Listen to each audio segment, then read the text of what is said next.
Je vois la vie en rose.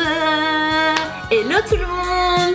Aujourd'hui, on va voir la vie en rose pour ce nouvel épisode de notre super saga spéciale pouvoir des couleurs. Les vidéos que je partage ici ont pour but de vous aider à vous habiller en conscience, de construire une garde-robe plus réfléchie, plus raisonnée, plus durable.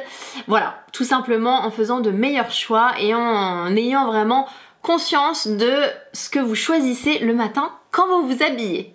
Parlons donc de cette couleur rose, tant attachée à la féminité dans notre société. On la retrouve dans la nature, principalement dans le monde floral et aussi dans des beaux couchers du soleil mémorables, n'est-ce pas?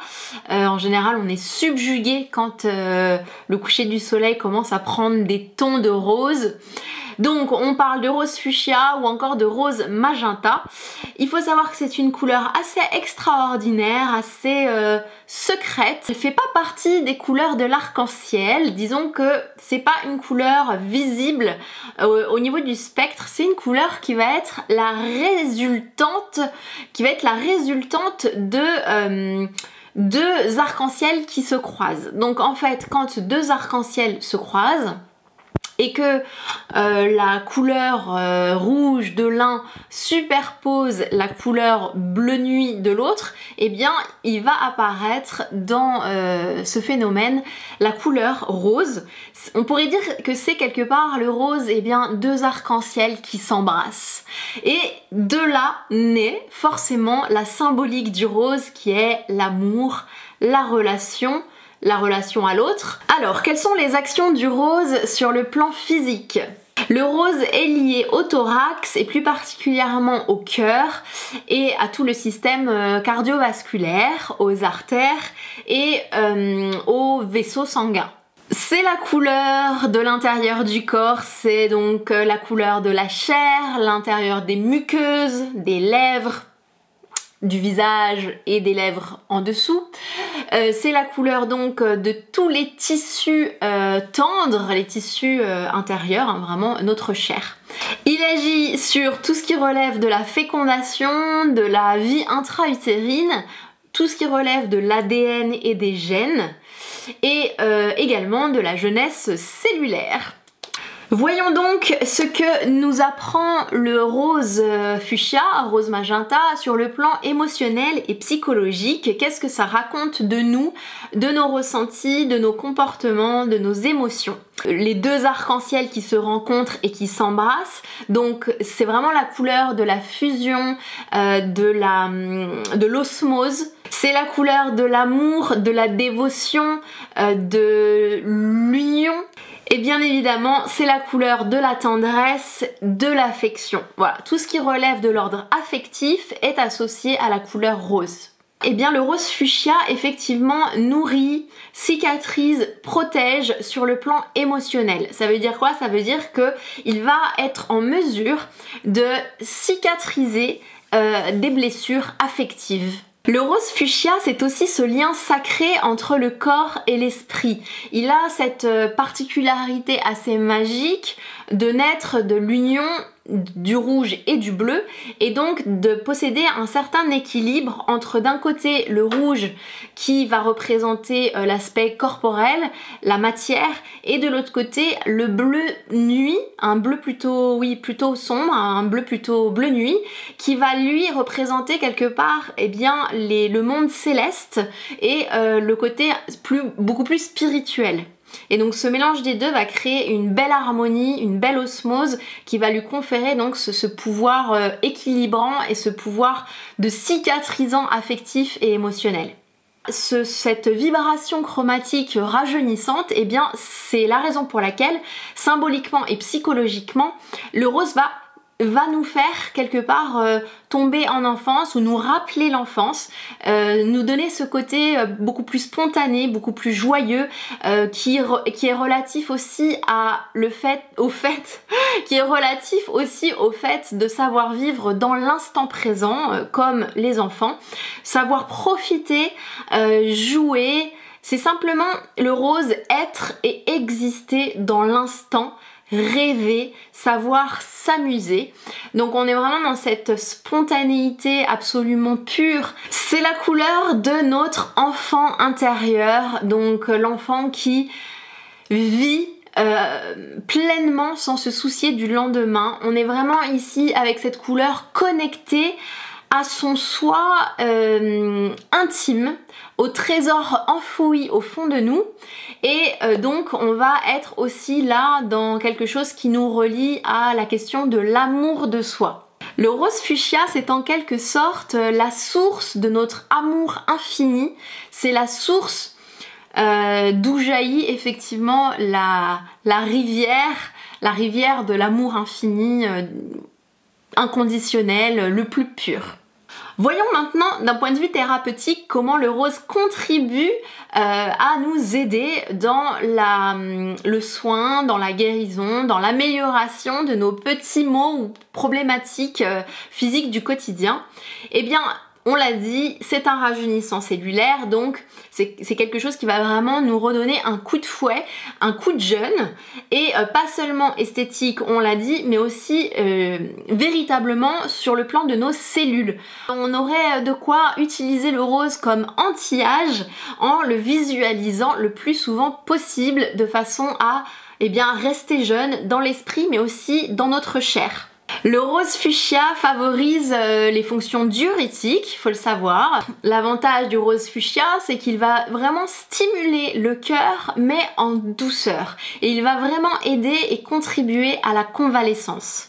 Le rose fuchsia est sensuel, il est érotique et aphrodisiaque. Donc pour les petits problèmes de baisse de libido, là aussi le rose va apporter son petit coup de pouce. On a vu que le rose est une couleur qui va révéler un petit peu la joie et la spontanéité de notre enfant intérieur.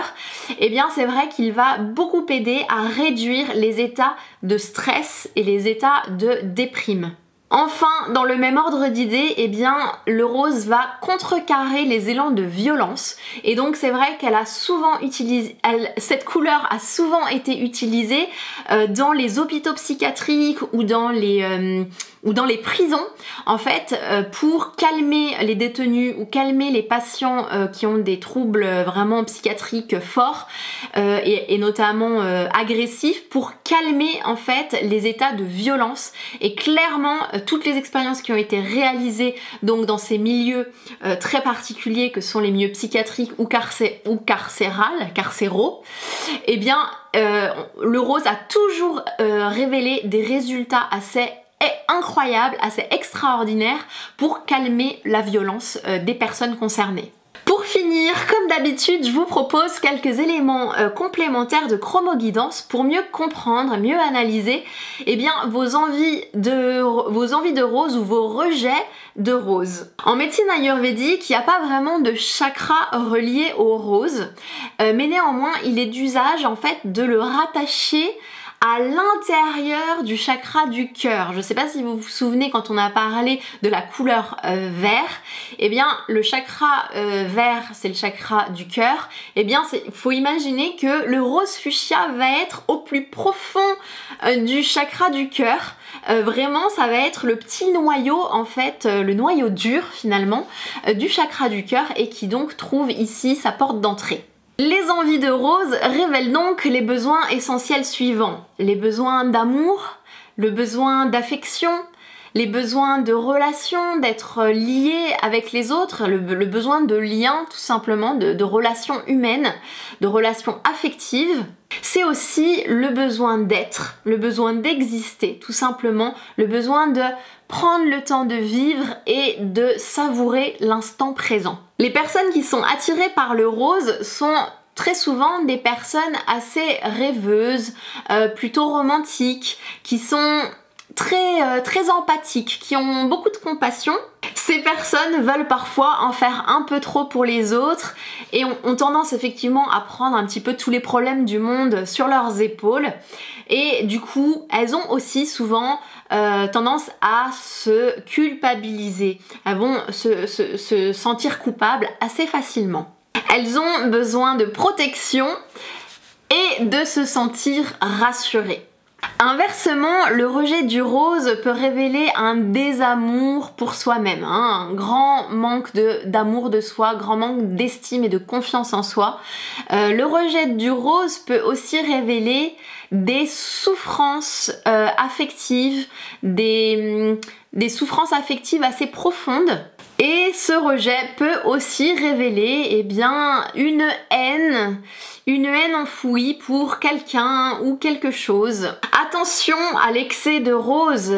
Abuser du rose nous conduirait à une vie un petit peu infantile, une espèce de vie fantasmée qui stagnerait dans l'immaturité, dans des excès un petit peu, des caprices passionnels.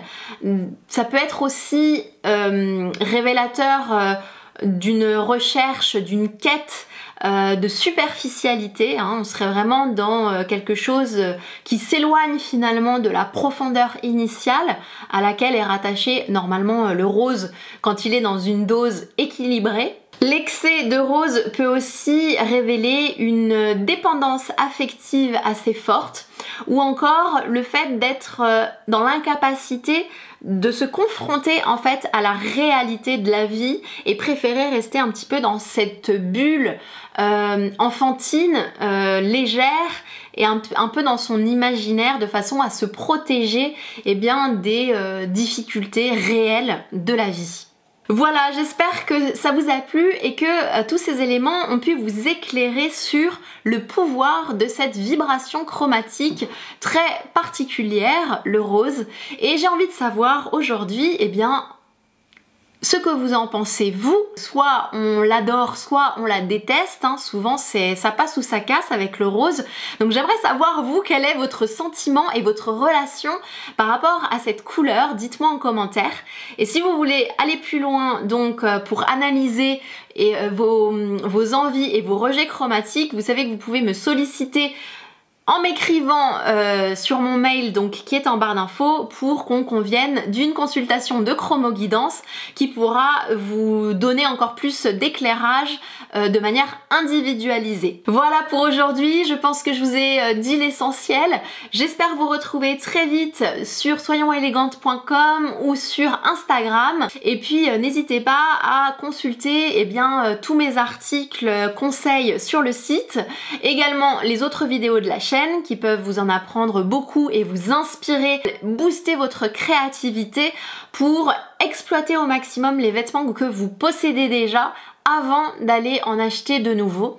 Je vous dis à très vite pour un prochain épisode, sachant que sur cette saga des couleurs, je vais faire une petite pause après le rose et reprendre d'autres sujets, mais je reviendrai avec d'autres teintes, notamment je sais que sont attendues très particulièrement le noir et blanc et puis les bleus nuit, bleu marine, etc. Donc j'y viendrai, vous inquiétez pas, mais dans quelques temps. Donc je vous fais des bisous et je vous dis à très vite, ciao ciao.